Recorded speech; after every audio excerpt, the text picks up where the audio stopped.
एक बार ओशो से किसी ने पूछा कि जीवन व्यर्थ लगता है, मैं क्या करूं? तो ओशो ने कहा, जीवन तो खाली किताब है, कोरा पन्ना है। कोरा पन्ना ना सार्थक होता है, ना व्यर्थ होता है, सिर्फ खाली होता है। उस पर क्या लिखोगे, सब इस पर निर्भर करता है। गालियां लिख सकते हो, गीत लिख सकते हो। अधिक लोग गालियां ही लिखते हैं, फिर रोते और पछताते हैं। थोड़े से लोग गीत लिखते हैं, आनंद मग्न हो जाते हैं, नाचते हैं, उत्सव मनाते हैं। जो गालियां लिखता है उसको मैं गृहस्थ कहता हूँ, जो गीत लिखता है उसको मैं संन्यास्त कहता हूँ। मेरी और कोई संन्यास की दूसरी परिभाषा नहीं है। भगोड़ों को सन्यासी नहीं कहता, सब छोड़ छाड़ कर चल पड़े उनको मैं सन्यासी नहीं कहता, उनको तो मैं पलायनवादी कहता हूँ। वे तो भीरू लोग हैं, डरपोक कायर। सन्यासी तो मैं उनको कहता हूँ जो जीवन की किताब को गीतों से भर लेते हैं। सब तुम्हारे हाथ में है, हाथ तुम्हारे पास, कलम तुम्हारे पास, स्याही दवात तुम्हारे पास, जीवन की किताब तुम्हारे पास।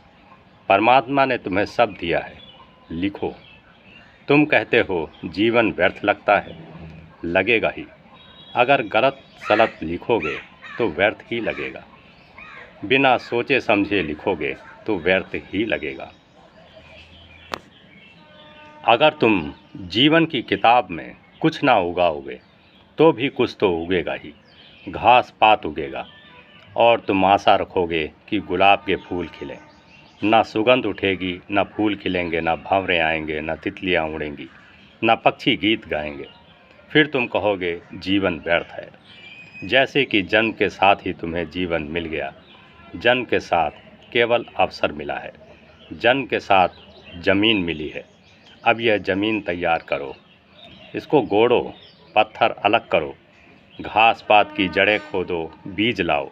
ध्यान के बीज बो, प्रेम के बीज बो, आनंद के बीज बो, तो जीवन में अर्थवत्ता होगी, काव्य होगा, महिमा होगी। नहीं तो जीवन तो व्यर्थ ही लगेगा। जीवन एक अपूर्व अवसर है, तुम्हारी दी हुई एक जिंदगी आखिर जी गया।